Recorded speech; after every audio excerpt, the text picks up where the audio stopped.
నందు సోదరి సహోదరులారా, ప్రభువైన యేసుక్రీస్తు నామములో హృదయపూర్వక వందనాలండి. ముందుగా ఇంత మంచి సమయాన్ని ఇచ్చిన తండ్రి అయిన దేవునికి ప్రభువైన క్రీస్తు ద్వారా కృతజ్ఞతాస్తుతులు చెల్లిస్తున్నానండి. బాగున్నారండి. వాక్యం చదువుకొని ప్రార్థన చేసుకున్న తర్వాత పాఠాలకి వెళదామండి. యోహాను గారు రాసిన సువార్త 6వ అధ్యాయం, యోహాను గారు రాసిన సువార్త 6వ అధ్యాయం 38వ వచనం. నా ఇష్టమును నెరవేర్చుకున్నటకు నేను రాలేదు, నన్ను పంపిన వాని చిత్తము నెరవేర్చుటకే పరలోకము నుండి దిగి వచ్చి తిని ప్రార్థన చేస్తూ. పరలోకమందున మా తండ్రి, పరిశుద్ధ ప్రేమ గల తండ్రి, గొప్ప తండ్రి, మా తండ్రి, ప్రియ కుమారుడు యేసుక్రీస్తు ప్రభువారి ద్వారా కృతజ్ఞతాస్తుతులు చెల్లిస్తున్నాము నాయన. కూడికంతట్లో మీరే నడిపించండి నాయన. వాక్యం బోధించుండగా ఈ లోక సంబంధమైన జ్ఞానంతో కాకుండా మీ జ్ఞానంతో మాట్లాడే భాగ్యం దయచేస్తారని మా ప్రభువైన యేసుక్రీస్తు నామమున వేడుకుంటున్నాం తండ్రి, ఆమేన్. ప్రభువైన యేసుక్రీస్తు నామములో హృదయపూర్వక వందనాలండి. దేవుని కుమారుడు యేసుక్రీస్తు ప్రభువు ఈ లోకానికి వచ్చిన తర్వాత పరలోక రాజ్యం సమీపిస్తుంది కనుక మారు మనసు పొందాలని ప్రకటింప మొదలుపెట్టారు. అంశం ఏంటంటే క్రీస్తు సంఘం. సంఘం యొక్క విలువ నీకు తెలుసా? సంఘం యొక్క విలువ నీకు తెలుసా? సంఘం అంటే క్రీస్తు శరీరం. సంఘం అంటే దేవుడు పిలుచుకున్న వ్యక్తులు. సంఘం అంటే ఈ రోజున సంఘం అంటే సంఘం యొక్క విలువ ఏంటో మనిషికి తెలియట్లేదు. యేసుక్రీస్తు ప్రభువారి లోకానికి ఎందుకు వచ్చారు? తండ్రి ఇష్టాన్ని నెరవేర్చడానికి వచ్చారు. తర్వాత యేసుక్రీస్తు ప్రభువారు ఇక్కడ నుంచి వెళ్ళేటప్పుడు ఆయన పేతురు గారితో చెప్తున్న విషయం, పేతురు ఇదిగో నేను సంఘాన్ని కడుతున్న సంఘాన్ని ఖాయమని చెప్పారు. సంఘం అంటే ఈ రోజున మనిషికి విలువ లేదు. సంఘం అంటే సంఘమునకు యేసుక్రీస్తు ప్రభువారు ఆయన శరీరం. ఇప్పుడు ఇక్కడ చూడండి, ఎఫెసీయులకు రాసిన పత్రిక 3వ అధ్యాయం 8వ వచనం నుంచి, దేవుడు మన ప్రభు అయిన క్రీస్తు యేసునందు చేసిన నిత్య సంకల్పం చొప్పున పరలోకములో ప్రధానులకును అధికారులకును సంఘము ద్వారా తన యొక్క నానా విధమైన జ్ఞానము ఇప్పుడు తెలియబడవలనని ఉద్దేశించి శోధింప సఖ్యము కాని క్రీస్తు ఐశ్వర్యమును అన్ని జనులలో ప్రకటించుటకును సమస్తమును సృష్టించిన దేవుని యందు పూర్వకాలము నుండి మరుగై ఉన్న ఆ మర్మమును కూర్చిన ఏర్పాటు ఎట్టిదో అందరికి తేటపరచుటకును పరిశుద్ధులందరిలో అత్యల్పుడమైన నాకు ఈ కృప అనుగ్రహించను. అపోస్తలుడైన పౌలు గారు ఎఫెసీ సంఘానికి రాస్తూ చెబుతున్న విషయం, సంఘము ద్వారా జరిగే విషయం. ఎప్పుడు జరిగింది ఇది అంటే నిత్య సంకల్పం ఎప్పుడో జరిగింది ఇది. మరి ఆ సంఘములోనికి నువ్వు వచ్చినప్పుడు క్రీస్తులోనికి బాప్తిసం తీసుకోవడం అంటే ఏంటో తెలుసండి? క్రీస్తులో బాప్తిసం తీసుకోవడం అంటే నువ్వు క్రీస్తులోనికి వచ్చావు, క్రీస్తుని నువ్వు ధరించుకున్నావు. ఇప్పుడు నీ పేరు ఎక్కడ రాశారు? పరలోకంలో రాశారు, గ్రంథంలో రాశారు. ఇప్పుడు నీవు క్రీస్తులోనికి వచ్చిన నువ్వు నీ ఇష్టం లేదిక, నా ఇష్టం లేదిక, మన ఇష్టం లేదు, ఆరాధన ఆపండి, కూడికలు ఆపండి, ఈ చెప్పడాలు లేవిక, నీ ఇష్టం నా ఇష్టం కాదిక, దేవుని ఇష్టం ప్రకారంగా జరిగేదిక. నువ్వు లోకంలో ఉన్నప్పుడు నీ ఇష్టం అది, నువ్వు బంధువుగా ఉన్నప్పుడు అది నీ ఇష్టం, బంధువుగా ఏం చెప్పుకుంటావో అది నీ ఇష్టం. కానీ సేవకుడు సేవకు వచ్చినప్పుడు సంఘంలో చేర్చబడ్డ తర్వాత నీ ఇష్టానుసారంగా మాట్లాడకూడదు. ఇక నీ ఇష్టం అంటూ ఏమీ లేదు. ఇక ఆరాధన అంటే ఆరాధనే, క్లాస్ అంటే క్లాసే, ప్రార్థన అంటే ప్రార్థనే. ఈ ఆపండి, ఆపు చేయండి, వద్దండి చెప్పే హక్కు నీకు లేదు, నాకు లేదు. ఇది ప్రతి ఒక్కరూ గమనించుకోవాలి. ఇప్పుడు మనం దేవుని ఎవరి ఎద్దకు వచ్చిన ఎవరి చేతిలో పడ్డాం? దేవుని చేతులు, జీవము గల దేవుని చేతిలో పడుట బహుభయంకరం అనుకుంటున్నావేమో. క్రీస్తు యొద్దకు వచ్చి నువ్వు ఆటలాడుతున్నావేమో, సేవకుడు వద్దండి, ప్రార్థన వద్దండి అంటున్నావేమో. వాక్యం అంటే రెండంచులు కలిగిన ఖడ్గం, ఎటు నుంచి నరికి రెండు పక్కల పదులుండిద్ది. అనుకుంటున్నావేమో సేవకుడు ప్రార్థనకు వస్తున్నాడనంటే నువ్వు సేవకుడొద్దు, ప్రార్థన వద్దు, ఆపు చేయండి అంటే పతనం మొదలైనట్టే. అర్థమవుతుందండి? అది మీరు ప్రతి ఒక్కరూ కూడా తెలుసుకోవాలి. ఈ సంఘం అనే విషయం ఎప్పుడు జరిగిందనంటే నిత్య సంకల్పంలోనే జరిగింది. నీకు ఎన్నన్నా ఉండొచ్చు, ఏదైనా ఉండొచ్చు, నీ సమస్య ఏదైనా కావచ్చు, కానీ సంఘం మీద పెట్టకూడదు. కుటుంబ విషయాలు తీసుకొచ్చి సంఘంలో కలపకూడదు. ఆ వైపు ఇద్దరం ఎప్పుడైనా ఒక సందర్భాల్లో ఏ విషయం ఏదైనా ఒక అరిసినా, ఇలా మాట్లాడినా తర్వాత వెంటనే కాసేపుడికి ప్రార్థన టైంకి ఏమనిందో తెలుసండి, ప్రార్థన పెట్టవే అని. ప్రార్థనే. ఎన్ని సందర్భాలు, ఎన్ని మెసేజ్లు చెప్పానండి మీకు. సేవకుడు గురించి ఎన్ని విషయాలు చెప్పాను. మొత్తం వదిలేసి ఆరాధన వద్దు, కూడికి వద్దు, మాకు ఏది వద్దంటే అది నీ జీవితం అప్పుడు. అది ఇప్పుడు నీ జీవితం నీది కాదు. మనం మన అపరాధముల చేత, పాపముల చేత చచ్చిపడి ఉన్నప్పుడు ఆయన క్రీస్తుతో పాటు మనల్ని బ్రతికించారు. ఇప్పుడు నీ ఇష్టానుసారంగా మాట్లాడటానికి వీలు లేదు. అలాగలా నువ్వు ప్రార్థన వద్దు అంటే ఎంత ప్రమాదం జరిగిందో తెలుసండి. ఎలాంటి ప్రమాదం జరిగిందో తెలుసా? అది ఊహించడానికే భయంకరంగా ఉంటుంది.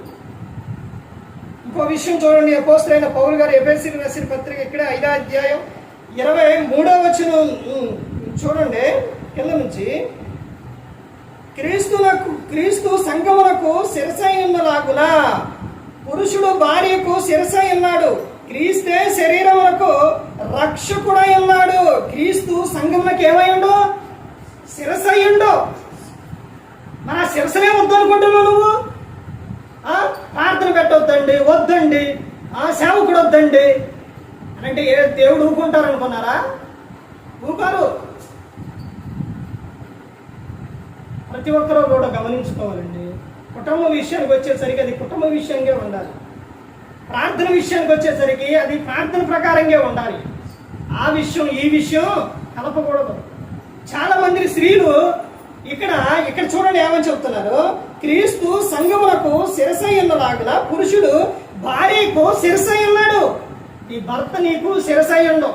నీ భర్త పాడైపోతున్నాడంటే, లోకంలో కలిసిపోతున్నాడనంటే స్త్రీ నీ ప్రవర్తన సరిగా లేకపోవటం వలనే, ఆ తర్వాత నీలో ప్రార్థన లేకపోవటం వలనే. ఎప్పుడైనా కుటుంబంలో మోకాళ్ళేసి ప్రార్థన చేశారా? అన్నిటితో ప్రార్థన చేసావా? మనకు ప్రార్థన ఉండదు, వాక్యం ఉండదు, ఏది ఉండదు. ఎలా ఒక్కసారి ఆలోచించండి. ఒక్కసారి చాలా మంది స్త్రీలు నేను మా పుట్టింటికి వెళ్ళిపోతా, ఈ పుట్టింటికి వెళ్ళిపోతానంటే గ్రంథం ఏం చెబుతుందో తెలుసండి. ఓ స్త్రీ, నీ పుట్టినిల్లు నువ్వేం చేయాలి? మరవాలి అని చెప్తున్నారు. మరవాలి. మొత్తం నువ్వు వచ్చిన తర్వాత ఇదే నీ ఇల్లు. అర్థమైంది? నువ్వు ఉన్న ఇల్లే నీ ఇల్లు. నీ భర్త, నీ పిల్లలు, అదే నీ కుటుంబం.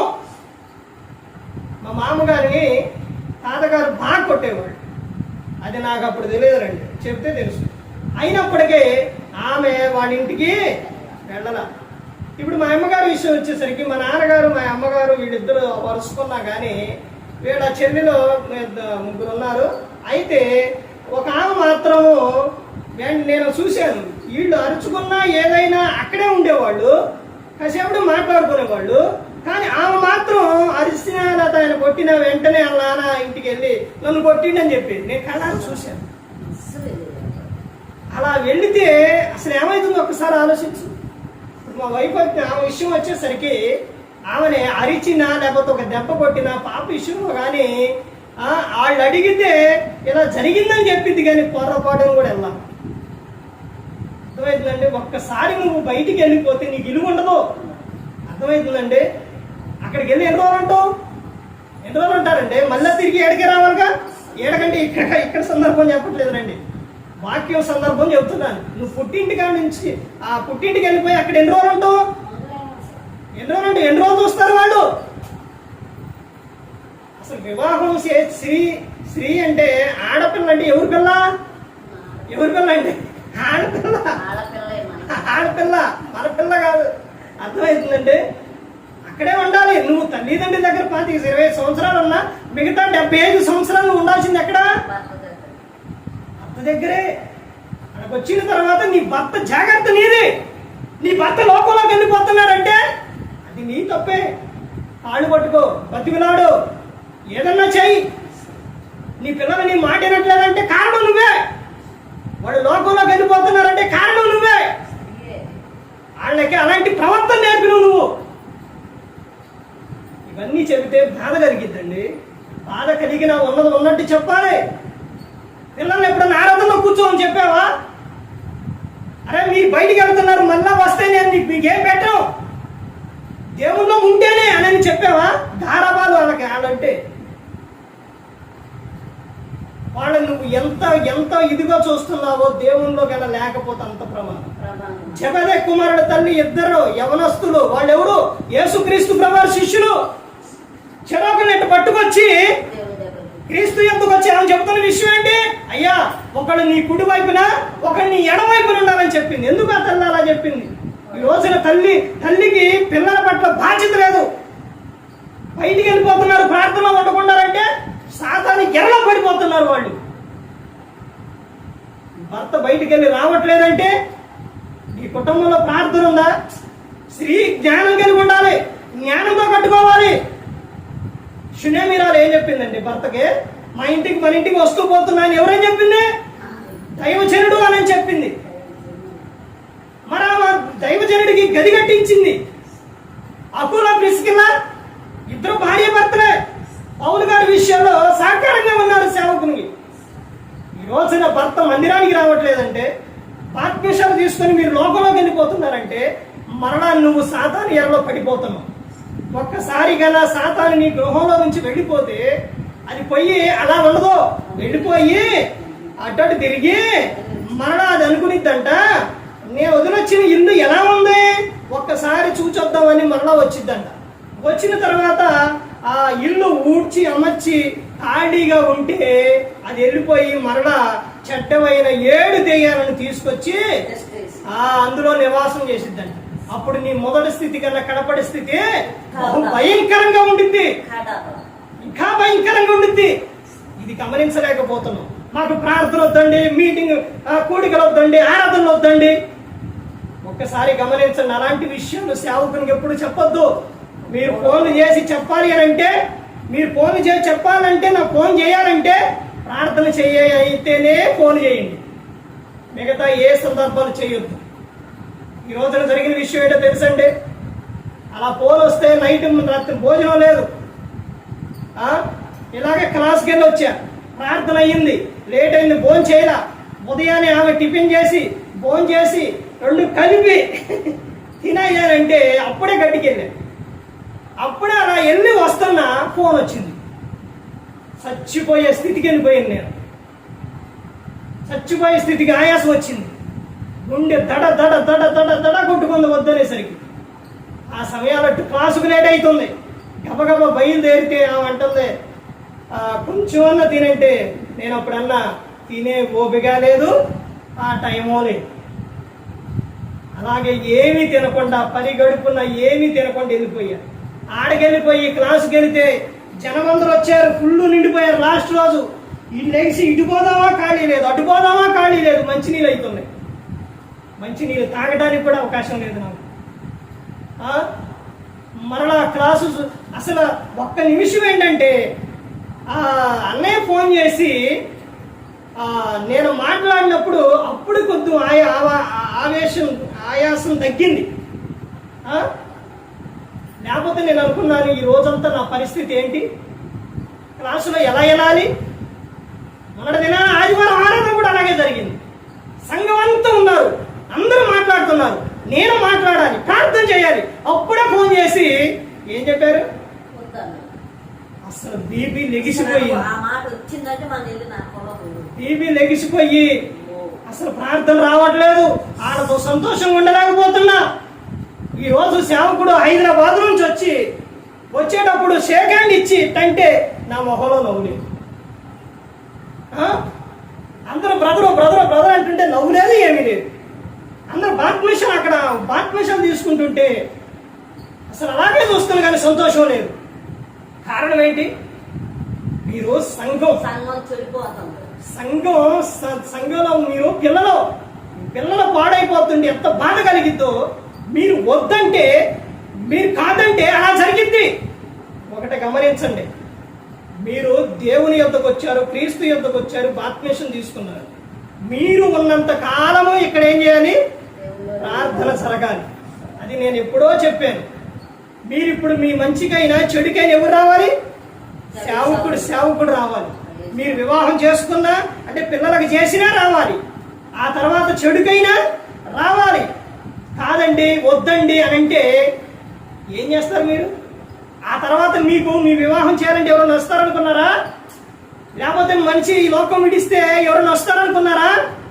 ఏ సేవకుడైనా ఆ సంఘాన్ని చూసుకుంటాడో, ఎవరి సంఘం వాళ్ళకే. అర్థమవుతుందండి? మీ దగ్గరకు వచ్చి మిమ్మల్ని ఎవరో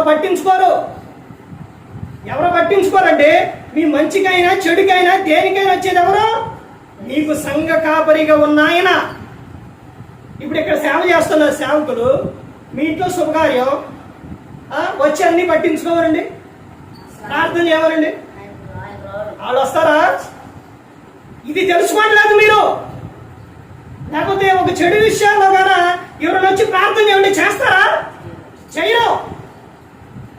మీరు ఇది గమనించుకోవట్లేదు. వద్దండి రావట్లేదండి, రావద్దంటున్నారండి అంటే ఏంటి? ఒకసారి ఆలోచించండి. మీరేమన్నా లోకంలో ఉన్నారా? లేకపోతే మీరు బంధుత్వం కలిసి అయ్యా బంధుత్వం వద్దనుకుంటారయ్యా అనుకొని చెప్పే విషయం అనుకుంటాను. ఇదే ఈ ఊరు రావడానికి నేను అసలు ఇష్టపడేవాడిని కాదు. ఒకటి గమనించండి, రాయుడిపాలెం అంటే నాకు ఇష్టం ఉండేది కాదు. ఈడకి రామని మా నాన్నగారిని ఎవరైనా పంపించిన సూచనమ్మన్న అస్సలు వచ్చాడు కాదు నేను ఈ ఊరు. కానీ ఇప్పుడు ఆదివారం వస్తున్నా, శుక్రవారం వస్తున్నా, ఎండైనా చలైనా వానైనా వరదైనా దేనికైనా తడుచుకుంటైనా వస్తున్నారంటే కారణం ఏంటి? ఎందుకు? దేవుడు మిమ్మల్ని అయ్యా వాళ్ళ దగ్గరకు వెళ్ళి సువార్త చెప్పయ్యా, వాళ్ళు నా పిల్లలయ్యని చెప్పమంటే వస్తున్నాను.